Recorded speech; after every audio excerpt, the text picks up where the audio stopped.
Go ahead, please. Tungi.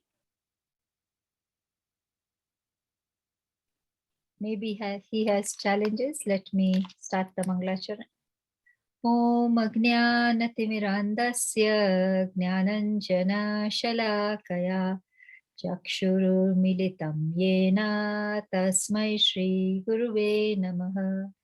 Shri Chaitanya Manobhishtam Stapitam Yena Bhutale Swayam Rupa Kadamayam Dadati Swapadantikam Vandeham Shri Gurum Shri Yuta Padakamalam Shri Gurum Vaishnavamscha Shri Rupam Sagrajatam Sahagana Raghunatham Vitam Tam Sajivam Sadvaitam Savadutam Parijana Sahitam Krishna Chaitanya Devam Shri Radha Krishna Padan Sahagana Lalita Shri Vishaka Vitamscha He Krishna Karuna Sindhu Dinabandhu Jagatpate Gopesha Gopika Kanta Radha Kanta Namostute Tapta Kanchana Gaurangi Radhe Vrindavaneshwari Rishabhanu Sute Devi Pranamami Hari Priye Vanchakalpatarubhyascha Kripa Sindhu Bhaevacha Patitanam Pavanebhyo Vaishnavebhyo Namo Namaha. Jai Shri Krishna Chaitanya Prabhu Nityananda Shri Advaita Gadadhara Srivasadi Gaura Bhakta Vrinda. Hare Krishna Krishna Krishna Hare Hare Hare Rama Rama Rama Hare Hare.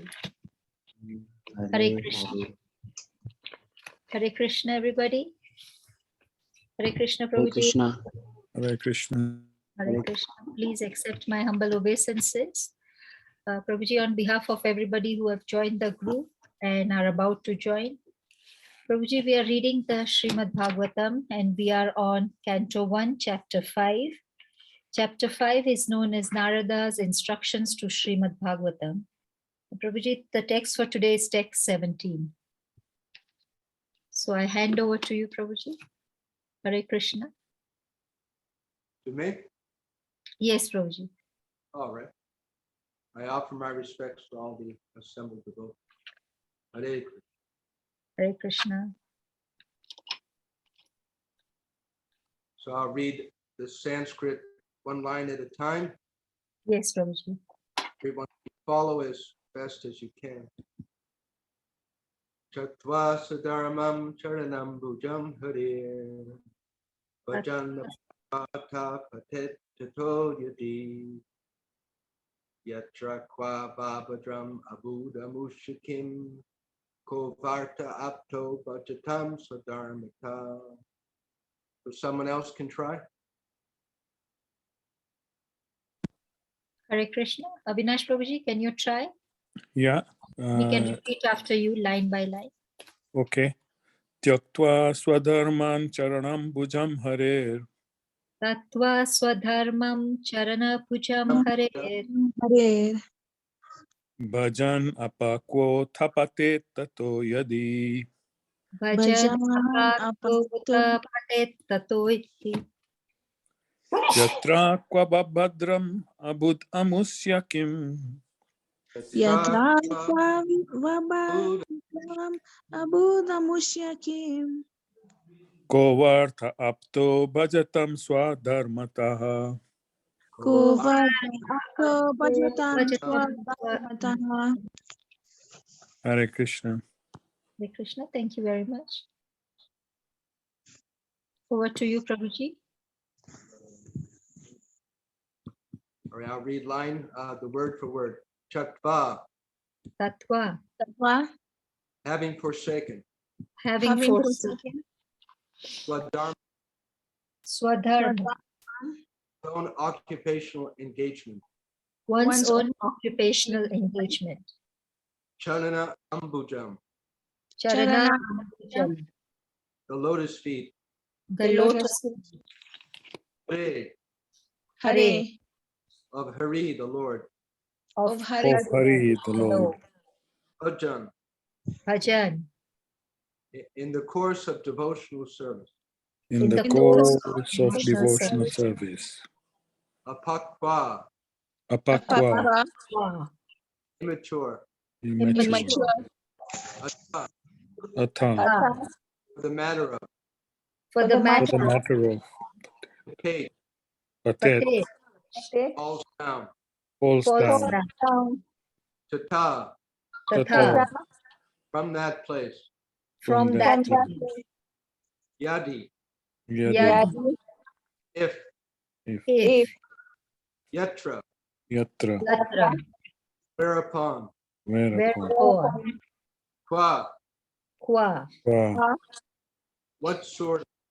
what sort. sort of, Ah, Va, va, or. Or. Use Or. use use sarcastic. sarcastically. Bhadram, Abhadram, Again, unfavorable. Abut, Abhut, good. shall happen. shall, Amusha, amushya, Mushya, of him. of him, of him. Kim, Kim, Kim, nothing. nothing. Kava artaha, Kava, Kava, artha. artha. what interest. What interest? What interest? Interest. Apta, Apta, Apta, obtain. obtain. obtain. Bhajatam, Bhajata, Abhajata, of the non-devotee. of the non-devotee. devotee. Svadharmataha, Swadharmata, Dharmata, be engaged in occupational service. be engaged engaged engage in occupational service. service. Translation, purport by His Divine Grace A.C. Bhaktivedanta Swami, Srila Prabhupada. One who has forsaken his material occupations to engage in the devotional service of the Lord may sometimes fall down while in an immature stage, yet there is no danger of his being unsuccessful. On the other hand, a non-devotee, though fully engaged in occupational duties, does not gain anything. Purport. As far as the duties of mankind are concerned, there are innumerable duties. Every man is duty-bound not only to his parents, family members, society, country, humanity, other living beings, the demigods, etc., but also to the great philosophers, poets, scientists, etc. It is enjoined in the scriptures that one can relinquish all such duties and surrender unto the service of the Lord. So if one does so and becomes successful in the discharge of his devotional service unto the Lord, it is well and good. But it so happens sometimes that one surrenders himself unto the service of the Lord by some temporary sentiment, and in the long run, due to so many other reasons, he falls down from the path of service by undesirable association. There are so many instances of this in the histories.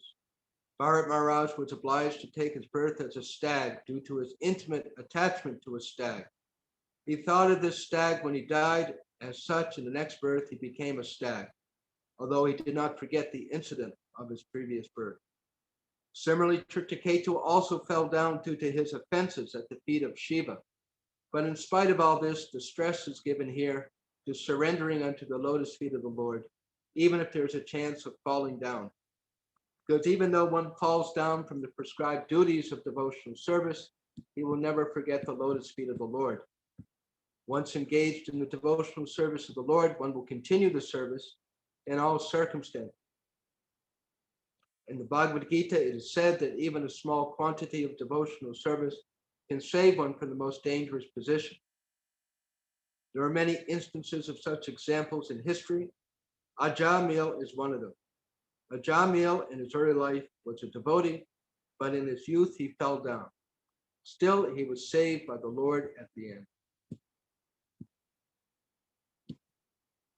I'll read the translation again. One who has forsaken his material occupations to engage in the devotional service of the Lord may sometimes fall down while in an immature stage, yet there is no danger of his being unsuccessful. On the other hand, a devotee, although fully engaged in occupational duties, does not gain anything.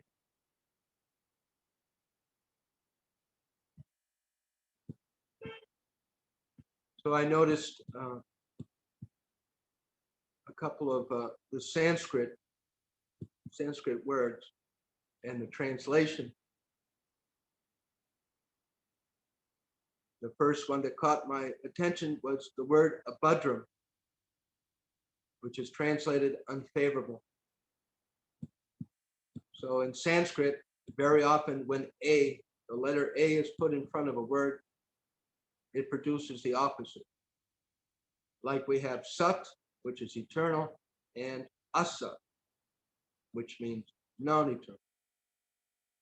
Here, this word abhadram, because Bhadram means favorable or auspicious, just as we have Jagannath Balaram Subhadra. So Subhadra, Su is a Sanskrit prefix which is often used to amplify, to indicate greatness. So Subhadra, meaning very auspicious, Subhadra. So with Jagannath Balaram Subhadra, recently we had the Rath Yatra. So Subhadra, the internal energy of Lord Krishna, who appeared with Lord Krishna as his sister. So she is completely favorable, auspicious, whereas her expansion as Durga for the living entity, Goddess Durga, Durga Ma, she is in charge of the prison of this material world. Durga Ma, she is, just as Lord Shiva is considered a very special incarnation of Krishna. So Durga, in her various forms, just like Srimati Radharani, one of her 1,000 names is Nava Durgaya. Nava Durgaya. So Srimati Radharani, through a shadow reflection, manifests in this material world as Parvati, Durga Ma, the consort or energy of Lord Shiva. And she is in charge of this prison world, Maya. We hear a lot about Maya. So Yoga Maya and Maha Maya. So for the soul, for the eternal spiritual spark of Krishna, Maha Maya, because of our offenses, keeps us under her control. Sometimes in school, children will do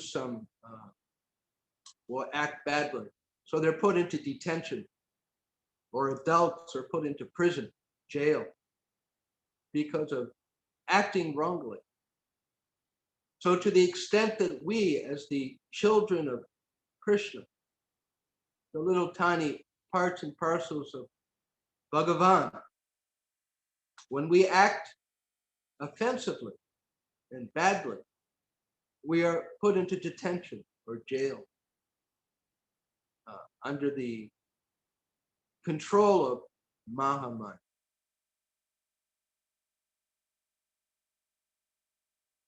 Sometimes people say they're in control, and we do have an ability to control minutely. We have all the qualities of God, of Krishna. He certainly can control. We have a minute ability to control. But if anyone in this world thinks that they are totally in control, they are insane or very, very forgetful in illusion. And we, all of us as devotees, as children of Krishna, children of God, who are thinking of him and wanting to relate with him, revive our relationship, act properly in our relationship with Krishna. That is a devotee.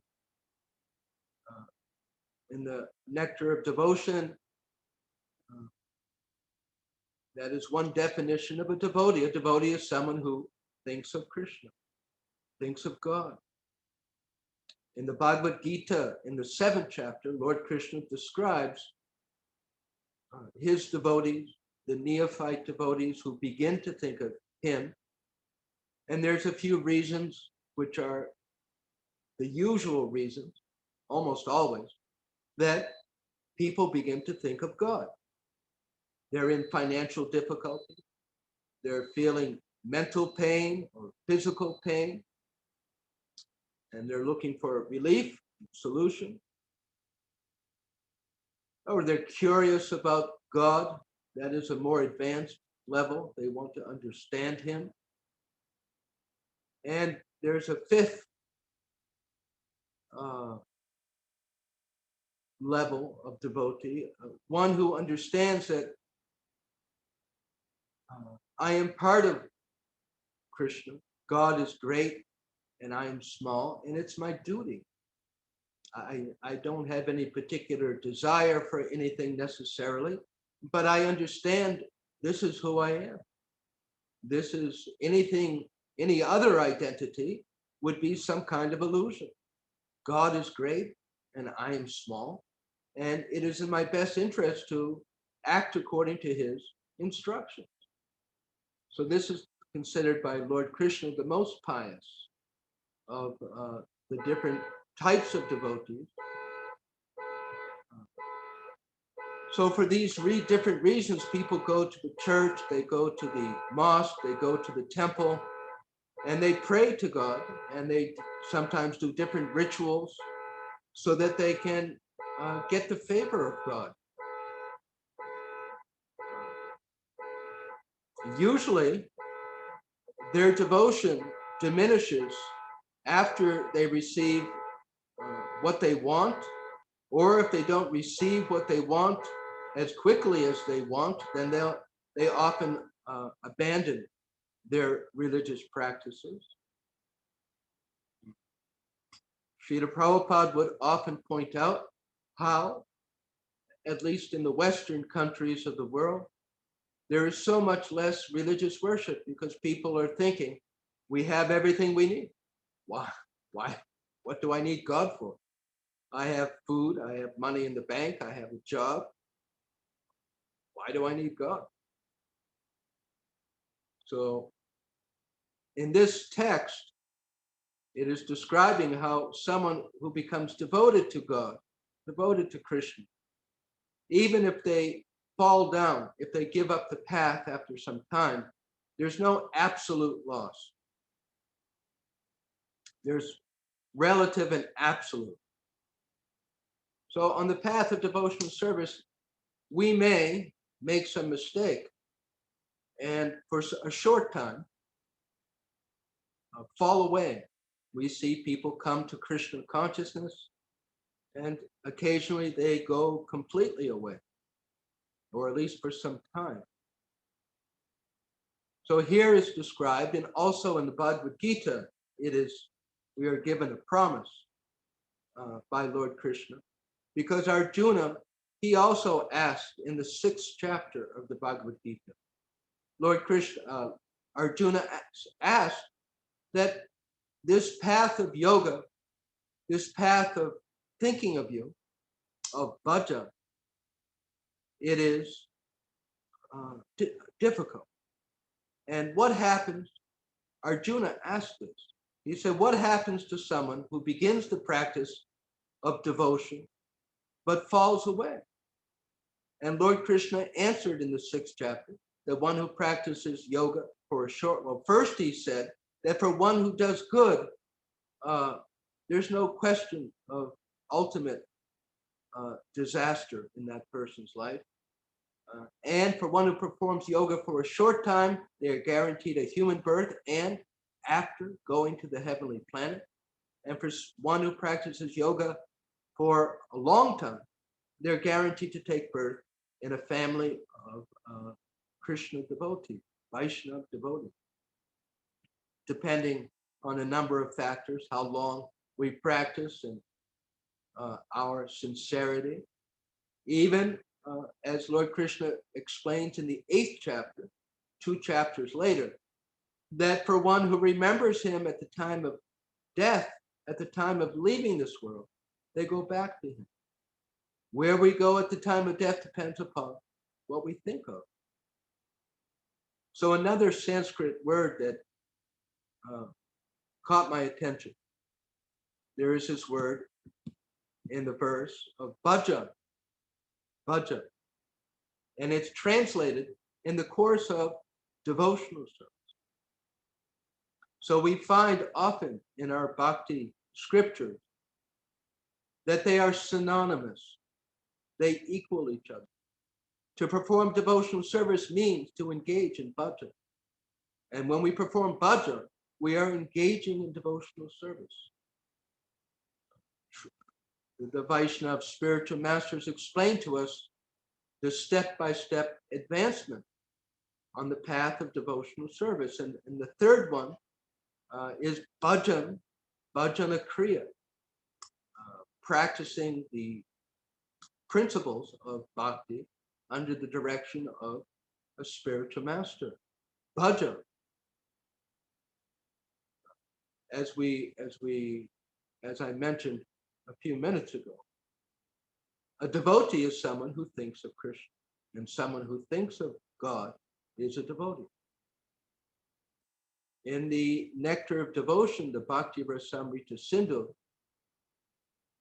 it is explained to us that there is one principle, which is the first principle of bhakti, and all other principles are only meant to help this one principle.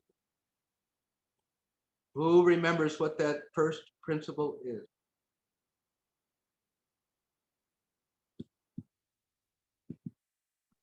What is the most important first principle of this bhakti yoga, as explained next? Is a hearing. Hearing. Hearing. Okay, that's one. Shravanam Kirtanam. Hearing and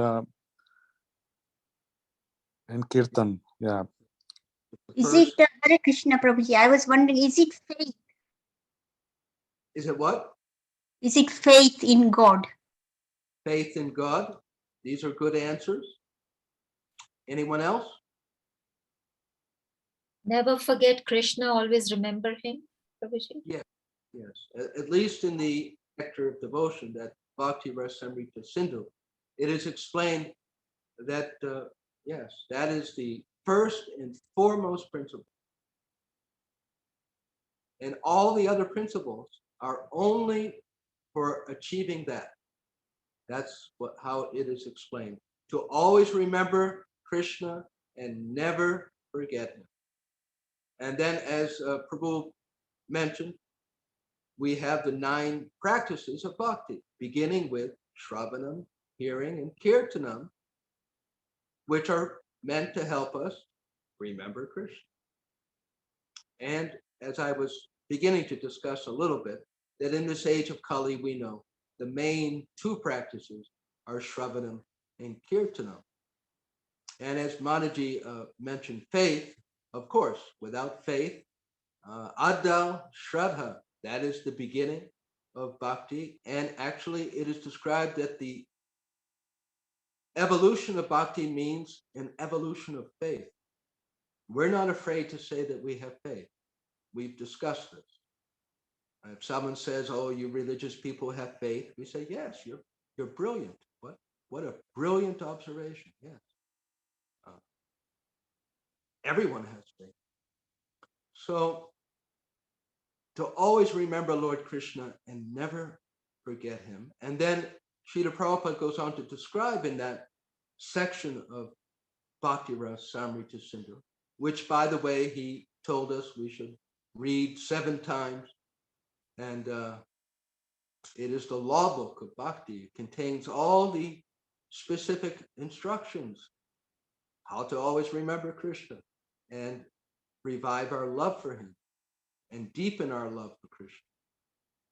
So in that section, Srila Prabhupada explains, why is it so important to always remember Krishna and never forget him?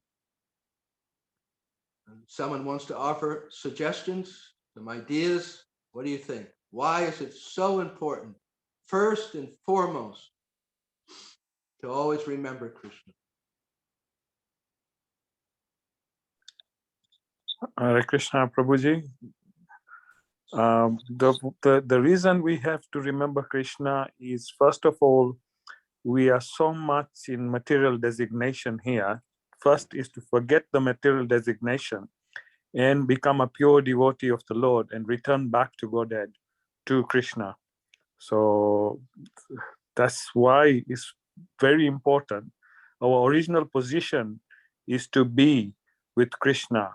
And that's what our original position, because we are part and parcel of him. And is because if we want to return back to Godhead, we must remember him always. Yes, very good. Do you remember anywhere where that is specifically mentioned in Bhagavad Gita? Chapter 8, Yes. text 5. Yes, there's a whole string of verses there. Yeah. So that, very good. That Srila Prabhupada touches upon. He says, we don't know when we're going to leave this world. We actually don't know. Hare Krishna, Prabhu. Therefore, we must be on our guard to remain always Krishna conscious, close to Krishna, so that at the time of leaving this world, we can call out to him and remember him and go back to the spiritual world, break free from the cycle of birth and death. Any other suggestions? What is so important about always remembering Krishna? Hare Krishna, Prabhuji. Bhakta Samvel had something to say. Kindly unmute, Bhakta Samvel. Hare Krishna, Prabhu. Hare Krishna, Mataji's whole Gurus, Shri Prabhupada, Shri Ram Govind.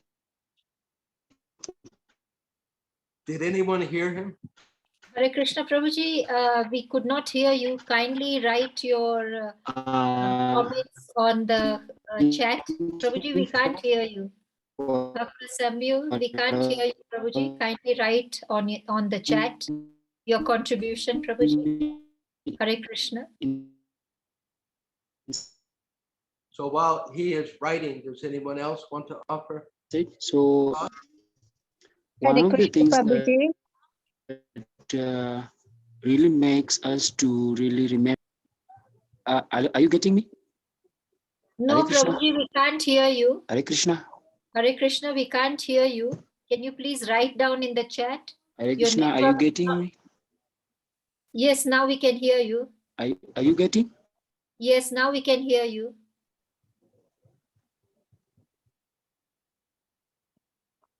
Yeah, we can hear him now.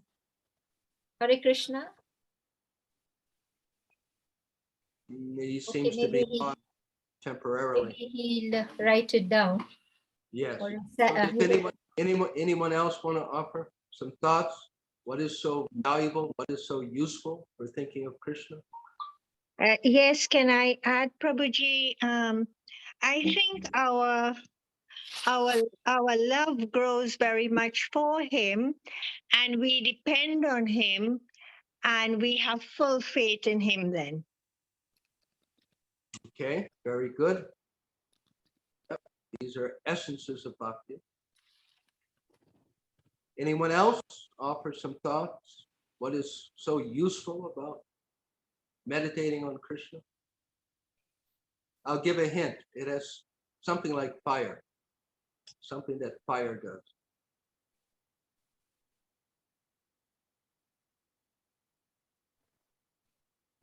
All Hare right, so Krishna you- Prabhuji, do you mean it purifies us? yeah, that's it exactly, right. So all these things.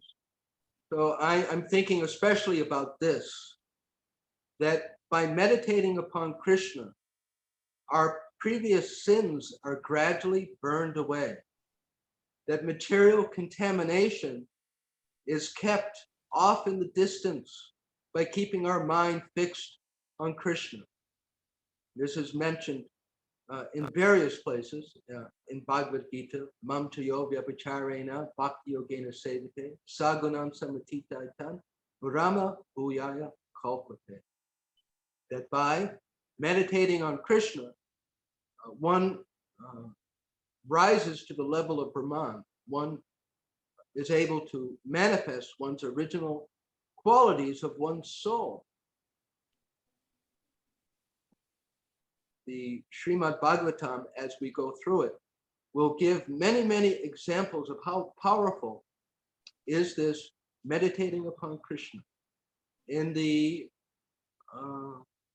several chapters ahead of this first canto, there is a specific verse which describes that we can understand the divinity of Krishna because those who truly meditate upon him, they become free from the influence of the modes of nature.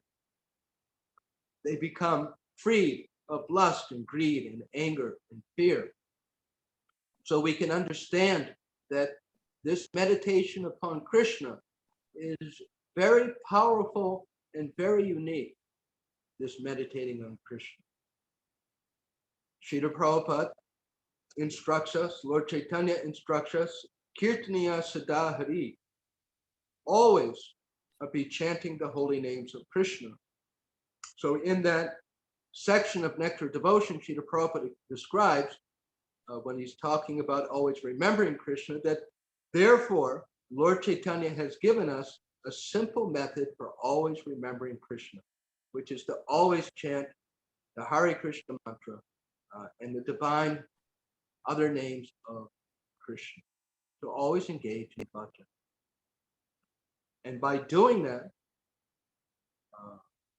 gradually, more and more of our sinful reactions will be burned away. And we will experience our original spiritual nature. We will experience Krishna as he is, the deity and prasadam and the holy names. Their spiritual identity, Nama Chintamani Krishna, Chaitanya Ras Vigraha, Purna Shuddha, Nitya Mukta, Vinatum Nami Namino.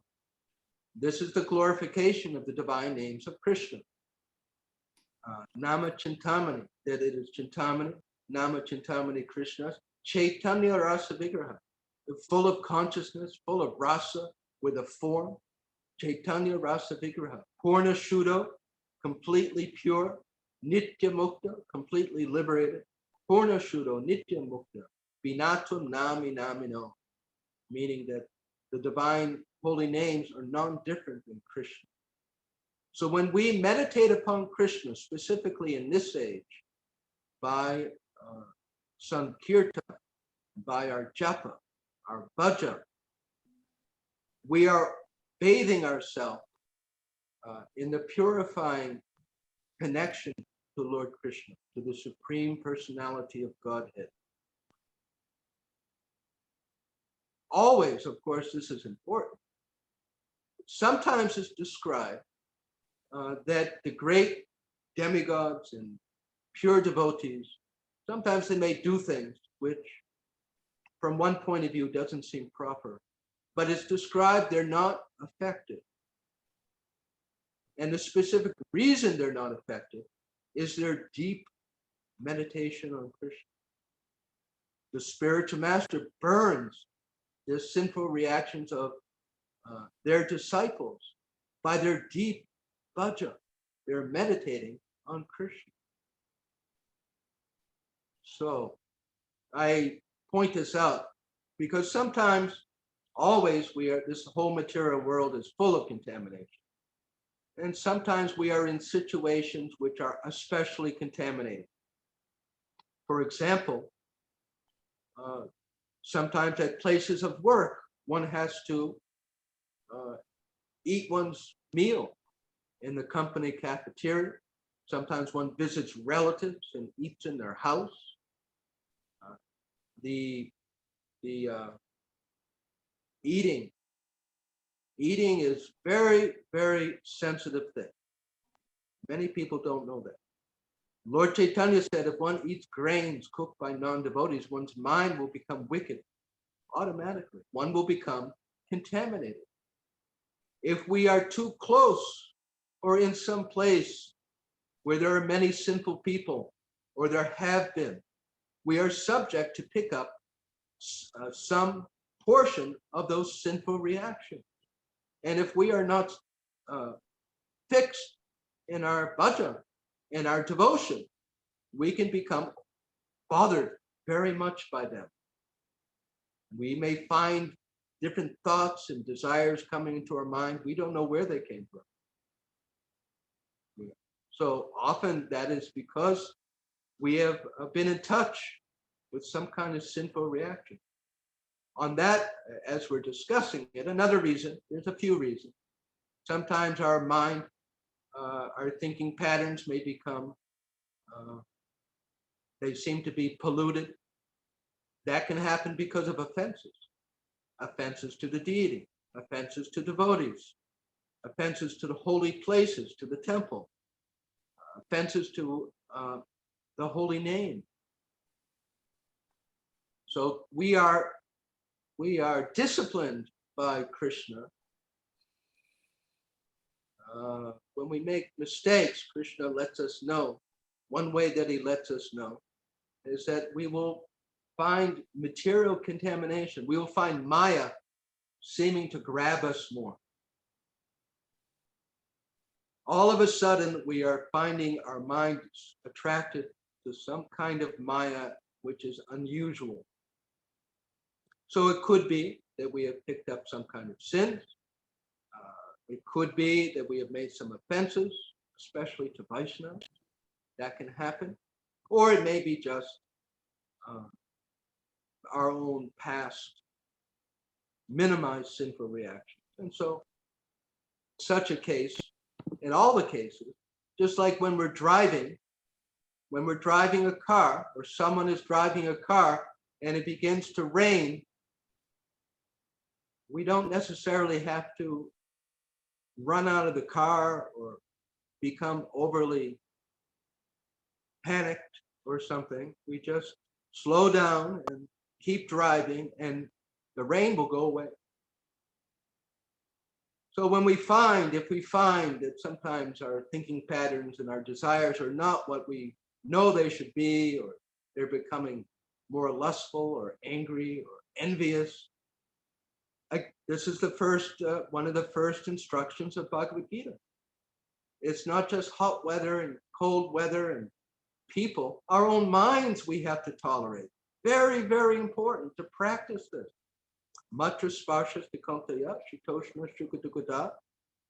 We have to tolerate our own modes of material nature. Understanding that these thinking patterns that are not wanted, one way that they will go away is just by time. That I don't have to act on them if I'm just divert my attention to some devotional service, put my mind somewhere else.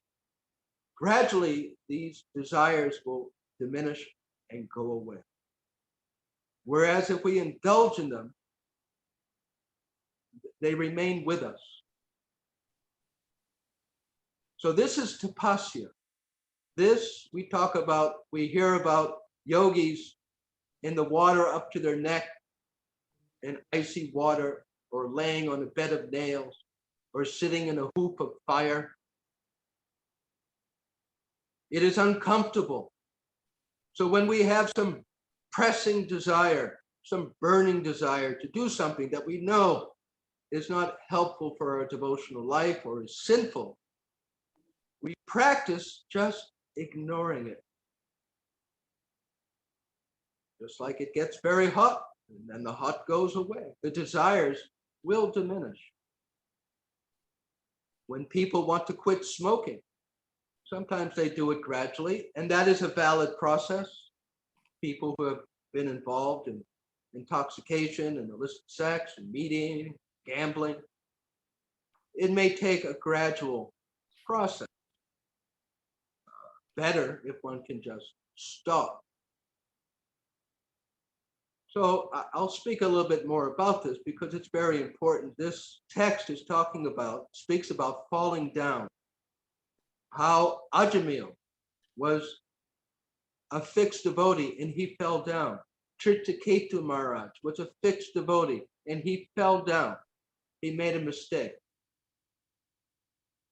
And the specific reason that Srila Prabhupada speaks about, he says here in the purport, there are so many instances of this. He falls down from the path of service by undesirable association. So there we have it. And this is repeated elsewhere in the Chaitanya Charitamrita in the discussion about pure devotional service. It is said that the devotee must surround themselves with pure devotees so that we can protect ourselves against the mad elephant effect. Just like elephants in Africa, everyone knows about elephants. And when they are crazy, it's very dangerous. So the mad elephant offense is when we commit serious offenses and we lose, number one, we lose some of our attraction or interest in devotional service. And number two, our lustful, greedy, envious sort of thinking patterns become stronger. And it's usually because we're associating with the wrong people. We go to stay with some friends for some days, and why don't you have a beer? Have some ale. What is it? Just have one. And then we have one. And then it becomes two. And then the door to falling down is opened because of the association, unwanted association, undesirable association. So we should be obviously we need to be very careful about that, and not just being careful about that defensively, but taking the offense. And the offense, or the proactive to protect ourselves, is staying close to pure devotees. So how do we do that? And what if we're not sure where pure devotees are? What can we do? How do we actually, it sounds poetical, protecting ourselves against the mad elephant offense, surrounding ourselves with pure devotees. That sounds good, but how do we actually do it? What are some thoughts about this?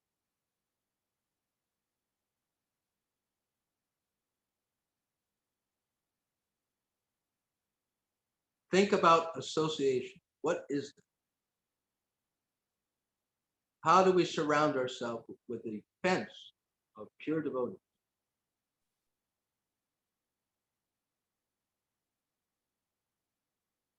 We can surround ourselves with pure devotees by, first of all, going to the temple and associating with the devotees. Second, we can do things like this, reading the scriptures in association with the devotees. And if we can't do any of those things, then reading Srila Prabhupada's books, that is also considered as an association. Yes. Hare Krishna. Yes. Association, it is explained, just as you said, means to hear, just like Narada Muni earlier in the Srimad Bhagavatam, a chapter or two ago. It was described, how did he become elevated? As Narada Muni. As a young boy, he was in the association of Bhakti Vedantas. devotees of Krishna, and devotee of Krishna means one who is thinking of Krishna, one who is hearing about Krishna. It's nice to be friends, and it's nice to be near each other as devotees.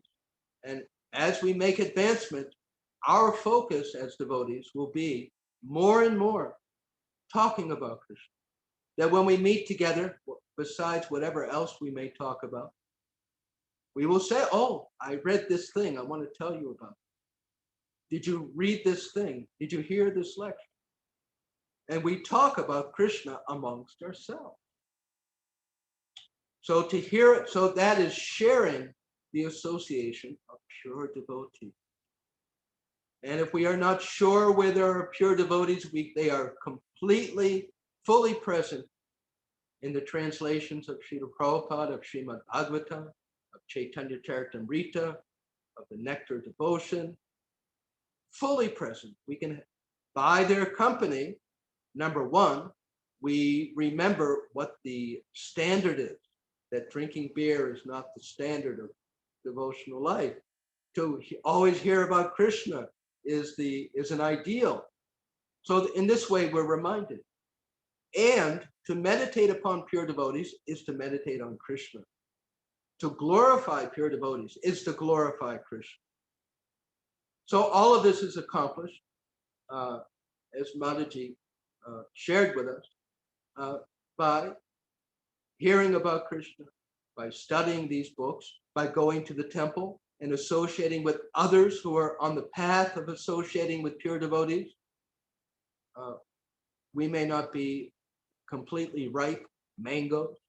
We are all devotees, but we are all at different points of manifesting, and to associate together, hopefully, is to associate with those who are following the instructions of pure devotees. In this way, we are given advice how we may not fall down. This purport is discussing how powerful is devotional service, that once begun, Nehabra Gramana Shohasti, Pratyo Vayana Vidyate. In the second chapter of Bhagavad Gita, Lord Krishna tells Arjuna that there is no loss or diminution on the path of yoga, that wherever we leave off, at the most, in our next life, suppose we fall away and we just never practice bhajan again, in our next life, we will be given another opportunity. And the example is given of Ajamil, that Krishna remembered his service, Krishna remembered his attempt at devotion, and Krishna arranged that he would name his son Narayan.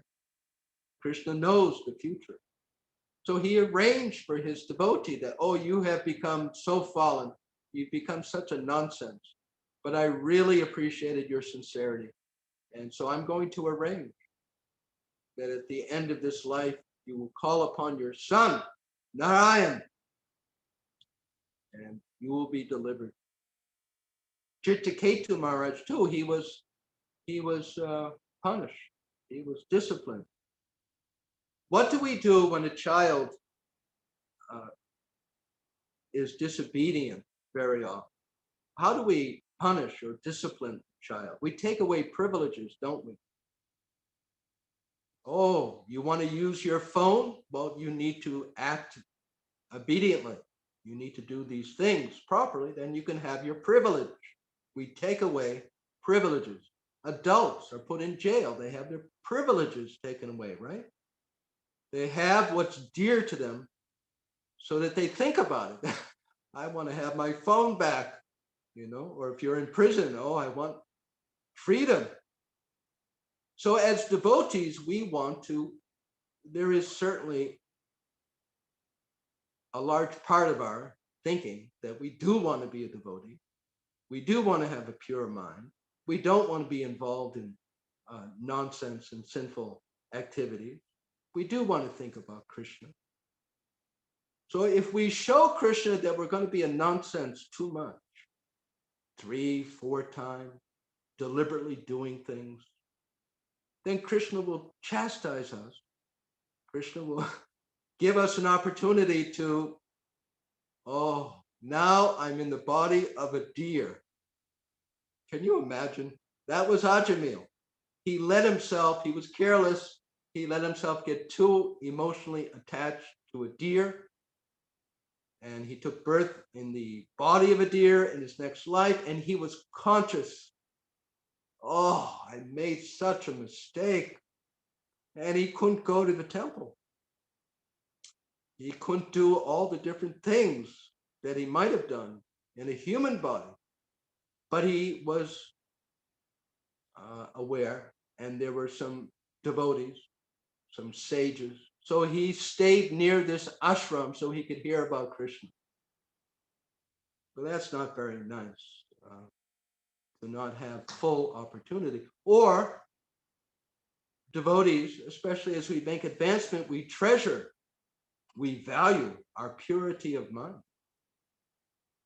We don't want to have a mind or heart with all sorts of unwanted desire.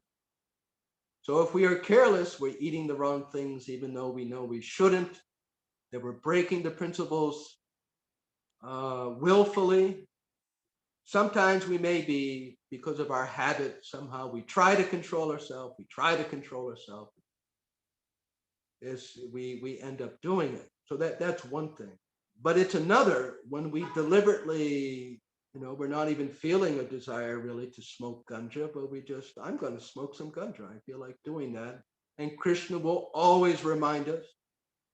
We have our conscience that this isn't the right thing, but we do it anyway.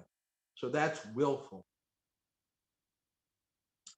So if we do that willfully, or even worse, with a bad attitude, who is this spiritual master to tell me not to drink and smoke? I'm gonna do whatever I want. So that's not a very good attitude. It's very disrespectful. So that is especially offensive. So Krishna will chastise us in such a way that we really don't want to be in Maya anymore. He may let us become addicted to drinking. And we may be going away for some weeks or months and suffering. Oh, this is horrible. I don't want to drink or have so much sex or smoke ganja or whatever it is, but we can't control ourselves. That's Durga Mata. We see the painting or the deity. She has the trident, and she's punishing the non-devotees. And she's also given, actually it's under the direct control of Krishna, but in her form as Yogamaya, she will kick on our face, even if we are devotees for a little while, so that we wake up and we appreciate, I'm never going to do this again. If I can just become free of these horrible desires, I'm not going to do them again. So it's just like a child, they become reformed. So we should try not to put Krishna in the position of having to do that, just like the parents. It hurts us worse to do this than, what you're feeling. We really feel bad that we have to chastise you, but we must. So we should save Krishna the trouble, and we should save ourselves trouble by doing the best we can to follow the basic practices of devotional service and protect our devotional creeper. That's the specific example, that when an elephant gets into a field of wheat or some field of crops, the elephant can tear it up very quickly. So if we make offenses to devotees, especially speaking to them harshly, hurting their feelings, God forbid physically, then it releases the mad elephant reaction, and we will find our devotional interest and our ability to follow the principles being taken away. And on the other hand, if we proactively serve, we should try to have not just chanting Hare Krishna, which is, of course, is Who can say how much valuable? But having an attitude of service towards the spiritual master and towards senior devotees, always thinking, what can I do? What can I do tomorrow? What can I do next week? What service can I do? A service attitude. It's described that this service attitude will receive blessings from Krishna. We'll receive blessings from the spiritual master. And specifically, it's described in the Nectar of Devotion that following the principles will become easier. Just like when you're driving, if there's no mud on your windshield, it's much easier to drive. So if we have a good service attitude, that will help us to have the inner strength and enthusiasm, and also less unwanted mud in our mind, which makes devotional service so much more difficult. So we have discussed the danger of falling down, the value of devotional service, even if we do fall away, and how we can protect ourselves and how we can offer protection to other devotees. So I'll stop here. Hare Krishna. Thank you very much, Prabhuji, for all the examples and really emphasizing on the words abhadram and bhajam. Prabhuji, Bhakta Sambal wanted to make his contribution. He's written on the chat. Hare Krishna, Prabhuji. Hare Krishna, Matajis. Please accept my humble obeisances. Serving the Supreme Personality of Godhead in his deity form, appreciating the unsurpassable beauty of the deity, and understanding profound philosophy, hearing about the potencies and pastimes of Krishna, and preaching his glories keeps us closer to the Lord. This was very, very nice. A lot of writing, I know. Thank you for typing all of that. That is so very true. Thank you very much, Bhakta Sambal. Prabhuji, I had a question, and pardon my ignorance. Prabhuji, I don't know the story of Chitraketu. Yeah, Chitraketu was a great king, and it's described in the sixth canto, part 2. And it's a very amazing story. There are many good prayers and wisdom there. But he didn't have a son, and he got a benediction how he could gain a son, and he chanted prayers unto the form of Krishna at Sankarshan. And he became more and more awakened in devotion, and he became very purified. And as a side benefit, he achieved some kind of a kingship. He got some government post in the government to the universe. Devotional service will give material benefits. Krishna will, as long as he feels it won't hurt us. So he became a little forgetful, and he was traveling around with some women, and they were laughing and joking.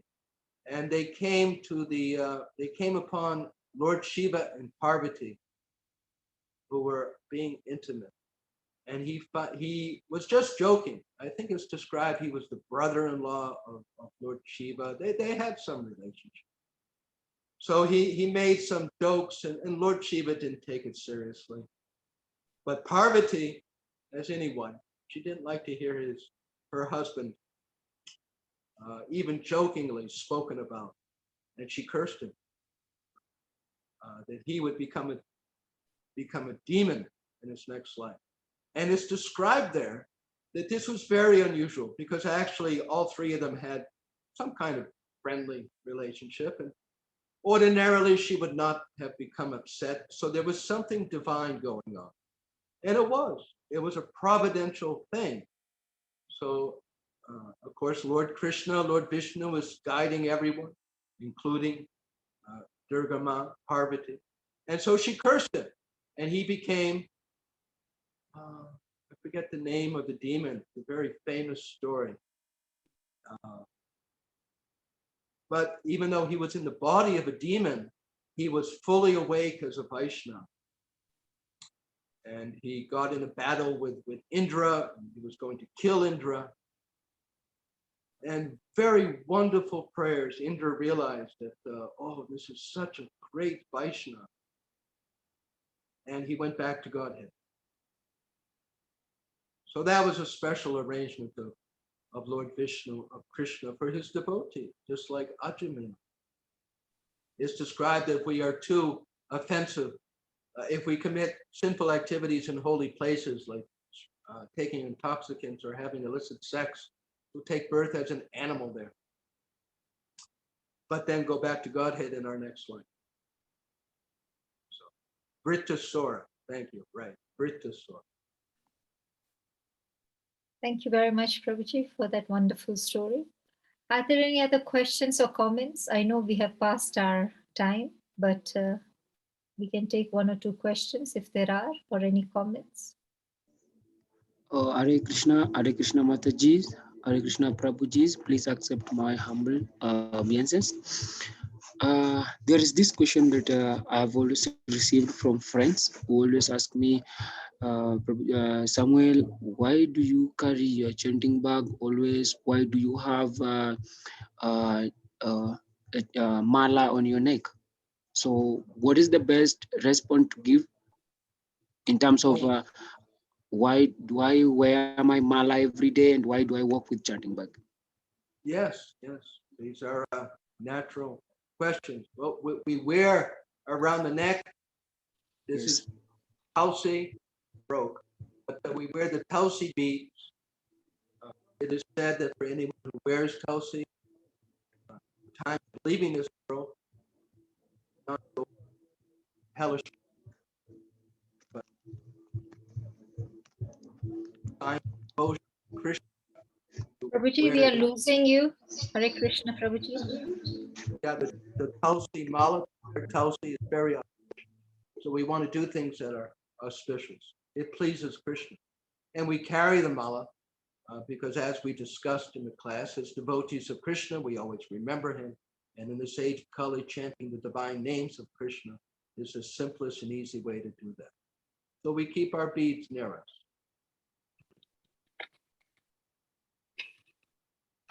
They're not required, but they are the usual way of chanting, counting on the beads. Is that all right? Yeah, sure. And again, Prabhuji, there is this time you see you have to chant like mostly you see because I don't work with a calendar and I also don't stay around the temple, so I get it hard following the calendar. But at sometimes, I do always fast. Maybe after every 2 weeks, the third week, maybe I'll fast, not taking grains and not taking some other substances. So they reach a point where you now chant. Then in the middle of chanting, now you realize that you're seeing there's some pictures coming into your mind. Is this normal, Prabhu? Yes, that is very good. That was the exact answer given by His Divine Grace Srila Prabhupada, that we should not try and force pictures of Krishna in our mind. But if we are hearing about him and seeing his deity form, then when we glorify him, Hare Krishna, then remembrance of verses describing him and images of him will naturally come. And while we chant, we can reflect upon them. Yes, that is good. It's very good. And as far as the Ekadasi, maybe someone can give you, I assume you have a phone, there's a website which gives you the dates. So that might be helpful for you. I think it's iskoncalendar.com or vaishnavcalendar.com, something like that. You might find it helpful. But Krishna understands your intent. So it's very good you're doing that. Okay, thank you so much, Prabhu. And last question, Prabhu, there are some moments that you chant, then while you are chanting, you realize that so people are not happy with what you are doing. Like those around you are not welcoming your chanting, and again they're feeling like you are distracting them. And now, is it good for one to let me isolate himself privately in a room to chant? There's no, Personally, let's say, yeah, yeah, yeah. there's no harm. Better if there's some group of people who are actually becoming upset or disturbed, better that you do that. Go for a walk outside or go to your own room. Because it can put them in a position of making offenses. If we know they're bothered and we still do it, that puts us in a position of causing them to make offense. I mean, it's assuming there's some other place that we could change. If there's no other place, then we're not to blame. We want to keep peace with everyone. There's no reason to put our practices in anyone's face unnecessarily. We just live our own, as other people are living their life, we live our life. Okay, Prabhu, after reading a story of Ajamila, and now there's this question, I always read to my fellows, I always read to my fellow workmates and colleagues. So we were reading about the story of Ajamila, and we were talking about how Krishna is talking in a Bhagavad Gita. In Bhagavad Gita, Lord Krishna is saying, "Surrender everything unto me, and I will deliver you." Then, why is it that Ajamila was punished before getting delivery from Narayan? Yeah. Because he gave up his surrender. As we surrender, Lord Krishna says, Yayata mam prapadyante. It is, our process is not that we surrender to Krishna once and then that's it. We, as Krishna says in Bhagavad Gita, mam tayo vyabhacharena bhakti yogena sevate sagunan samatitatan brahma bhuyaya kalpate. We have to continually engage in bhajan or surrender all of our life. And as much as we actually do that, we will be protected. And as much as we don't, then we won't be protected from Maya. It's just like a doctor says, you take this medicine, you follow this diet, you'll become better. But if we don't do it, I mean, it's not like some kind of magic. You actually have to take the medicine, you see? So, and then what happened at the end of Ajamil's life? Krishna was so very, very kind that Ajamil gave up taking the medicine. But at the end, he got the results. So we should not take advantage of that I'm going to stop taking the medicine and Krishna will save me. Maybe, maybe not. Okay, Hare Krishna, Prabhu. And is that clear? yeah, sure, it is very clear. So, Prabhu, you see, because I am a devotee, and I also have friends who visits me all the time. And now you see, in every food that I cook and every food that I eat, I must first offer them. And now, offering the food, I only use a piece of cloth, like an handkerchief, and I also offer water and the food, which is also not egg, not meat, not fish. And now, and the flour, I offer food, the flour and water. Is it good to do this, or should I add more because I don't have tulasi plant around where I stay? I missed the last sentence. Is it all right to do that?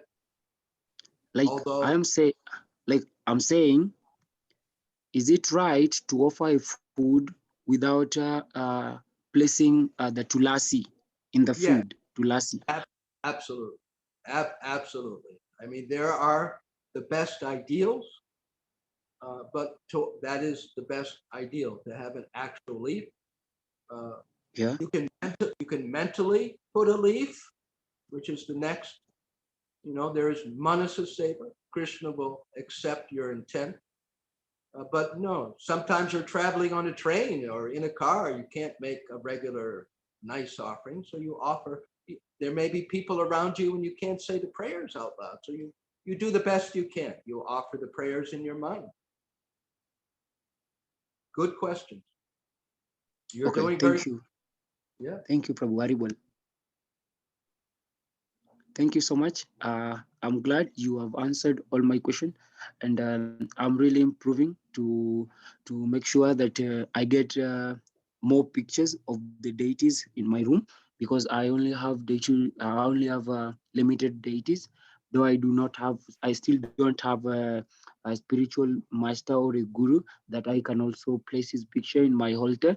But what I've been asking is to get more time to get into one of the temples and also engage myself more into Bhakta, because when I do read my Bhagavad Gita, it is said if you do more association with devotees, you get more purified. And again, I have seen, according to the story of Jajamila and according to the story of other Vaishnava, it is according to the association that they had with other devotees that made them not to fall down. Because for Ajamila, you see, he was in the forest and there was no association there. The only association he had was association of seeing the prostitute and the way the prostitute was behaving. That is why he had to slide. But if you do not, if you have a backup or if you have an association, then I'm sure you cannot go astray. Okay, Prabhu? right. Yes, very true. Okay. We may find if it's available to us, there is the youtube.com. It has hundreds and hundreds of temple programs and Krishna conscious material. Very, very helpful if we are living away from the temple, not visiting very often. And also the other website, ISKCONDesiretree.com. It is a wonderful, wonderful resource. It has tens of thousands of lectures and videos. So that can be very helpful. Okay, Hare Krishna. And one last before I forget, because I do my offerings at home, I do my harati at home before I leave for job. I always light my incense 2 times. In the morning when I'm offering, because I have a little tulasi, though it started drying up, but now I'm seeing it's trying to nini up. It's trying to bring life back. So I'm offering it incense in the morning, and also in the afternoon when I come back, I offer another incense, because I have limited incense. I do, and getting them is so hard, because you have to go to the market, select a brand, and maybe you're getting a brand which is not that one, what is not good, which is not made with the correct materials. So I'm asking, is it good to stop my incense, because now getting them is hard, because I'm used to lighting the incense. Yeah.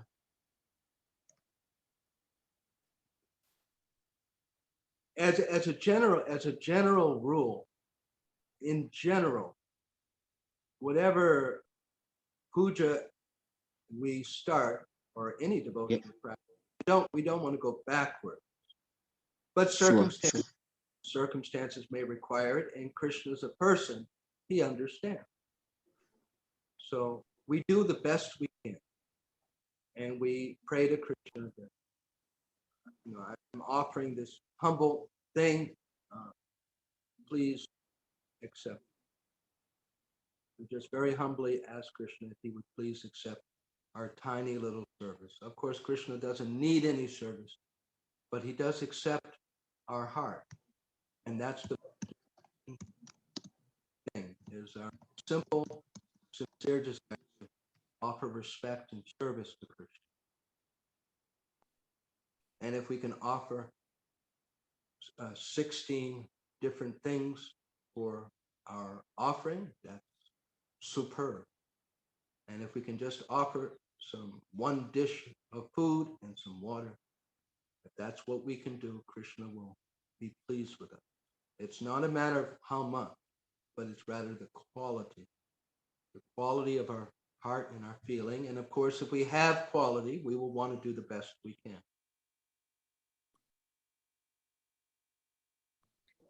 Thank you so much, Prabhu. And lastly, I would like to really thank you for the class. The class was so nice, even though my data was a little bit challenging, my network was failing.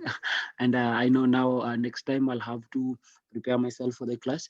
And I really love your class, Prabhu. And God bless. May the mercies of His grace, His divine grace, A.C. Bhaktivedanta Prabhu, Srila Prabhupada Ki Jai. Yeah, Thank you. Hare Krishna. Thank you very much, Bhakta Samuel, for concluding the session. We can now chant the Hare Krishna Maha Mantra once to glorify Prabhuji. Hare Krishna, Hare Krishna, Krishna Krishna, Hare Hare Hare, Hare Hare Rama, Rama, Hare Hare Rama, Rama, Rama Rama, Rama, Hare Hare Hare. Vancha Kalparubhyascha Kripa Sindhubhya eva cha Vaidesya Patitanam Pavanebhyo Vaishnavebhyo Namo Namaha. Srila Prabhupada Pada ki jai. Jai Jai. His Grace Dina Sharan Prabhu ki jai. Jai. Hare Krishna. Everyone be well. Hare Krishna. Hare Krishna. Hare Krishna, Prabhuji. Hare Krishna. Remember